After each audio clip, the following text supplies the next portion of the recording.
Hello everybody, welcome back to the channel, hope you're all well. If you're a Brexit boy at home, you're probably tucking into a nice Sunday roast about the time that this video goes live. So hopefully you are indeed having a nice meal. Obviously the topic of this video is going to be about Aarkus Vision, which I honestly can't call him Vision because we have Vision in game. So I will call him Aarkus because otherwise it just makes things so much more confusing. The first thing to really mention is the dude's scary. He literally looks like at the moment he is staring into your soul and is judging you for all the misdeeds that you have done. Also, like, by the look of him, I just feel like with the cape kind of flailing around in the wind, it's like it's got this kind of Superman vibe to him. V-Man. He's V-Man, by the way. For those interested, this is obviously a rank 3 200 signature version, and obviously I'm not going to stop messing around and let's get focusing a little bit. He's got this Hyperion edge where it's all about quickly getting to special attacks and kind of hitting them in, and I think the main thing to really say is getting up to an SP3 is going to get you that lovely amount of fury, which is the main thing that I was kind of utilizing for playing this champion. Yeah, I think that's really it. Getting to that L3, making sure that you have armor shattered, and then it's a case of going, right, well, I need to, in these 20 seconds, do as much damage. Yes, synergies, as well as, yeah, just boost will increase that exponentially, but the fact is, it's up to you how you play this. The synergies interested me, and I've probably got 2 more videos coming out, one about the way that Vision and as well the way that Iceman have these little kind of bonuses. So I want to utilize my 5-star Iceman to see if he's any better or kind of does a little bit more damage, based on the fact that we've got increased the duration of Frostbite passive for 4 seconds. Some of these, well, synergies aren't great of addition to Vision Aarkus or Aarkus. The fact is, the armor break side of things, yeah, increasing by 2 seconds does help. It means you're not rushing around too much, but the fact is, look, 2 seconds, what's 2 seconds nowadays? Does it mean everything in the game? Yes and no. Depends on RNG, depends on how passive the enemy is, depends if the AI decides to be all squiffy all of a sudden. I like the fact of having the senior discount, which has, if you use Old Man Logan with him, special attacks cost 15% less power.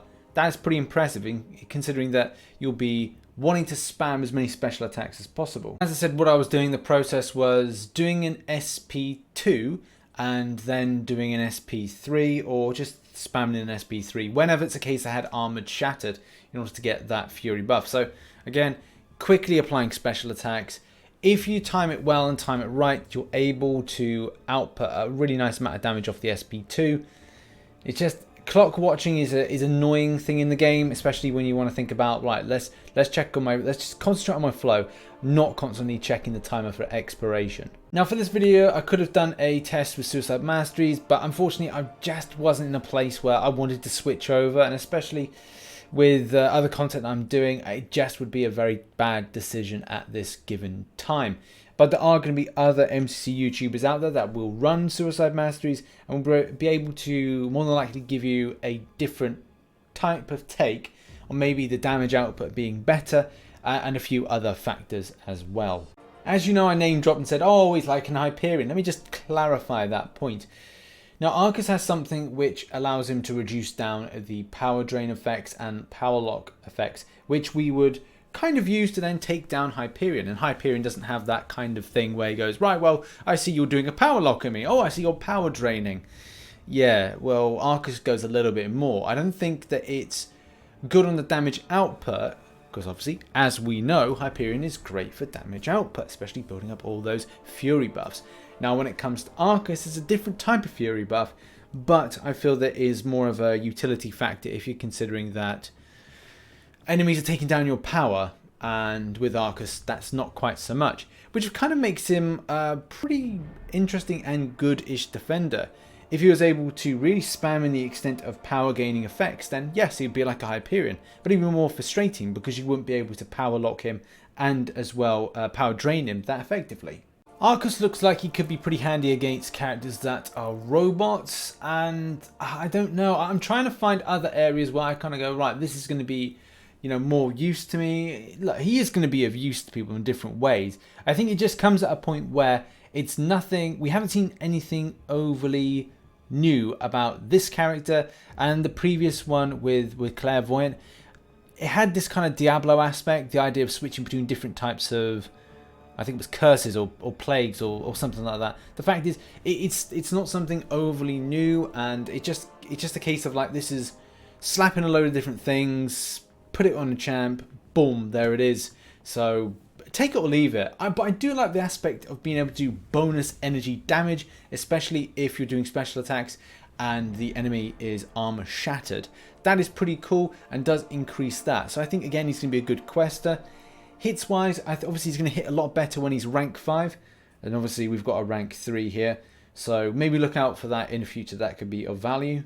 The final thing to go over just quickly is the signature ability. Now, I do like it. I think it's quite cool, especially if you're going up against a character like Scarlet Witch. And imagine the idea that you've just got a heal block, or you've just been hit with a power lock, or anything really that is a non-damaging debuff. And he can, well, purify it, which is pretty cool. It's pretty cool to have.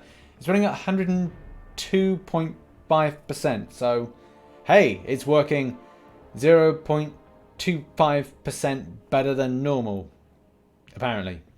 I guess there's a value over 100% in-game. Weird. Now what I'm going to do is leave it up to you whether or not you think that Aarkus is going to be a good addition to your roster. There are some value bits to it, and it is cool to see a character like this. Is it overly game-changing? Probably not, but there are some aspects of originality that I do like. It seems at the moment there's a push for more Armored Shattered in the game, which obviously Medusa was the only one to begin with that had it. But it seems to be we're pushing more of this in game. Do bear in mind that Aarkus, when you get him, his pants are indeed on fire. As you can see, he's got smoke emanating from his crotch. So, the best see to that one. There we have it, guys. That's been a light dissection of Aarkus, the other vision. So, like I said, I'm just going to call him Aarkus and Clairvoyant because it's just going to get a bit stupid now if we're going to go down the route of going, oh, it's Vision, Aarkus, or it's the other Vision. It's Clairvoyant and Aarkus. Whatever you think, put it in the comment section below about Aarkus, whether or not you feel it is worth getting. And as well, crystals, I think, coming out very shortly, whether or not it's tomorrow or at some point to the end of the week. So the choice is yours, whether or not you feel you want to grind out for that character. Hope you enjoyed this video. If you did, please hit the like button. Check out some of the content on screen at the moment, and I shall see you tomorrow. Bye-bye for now.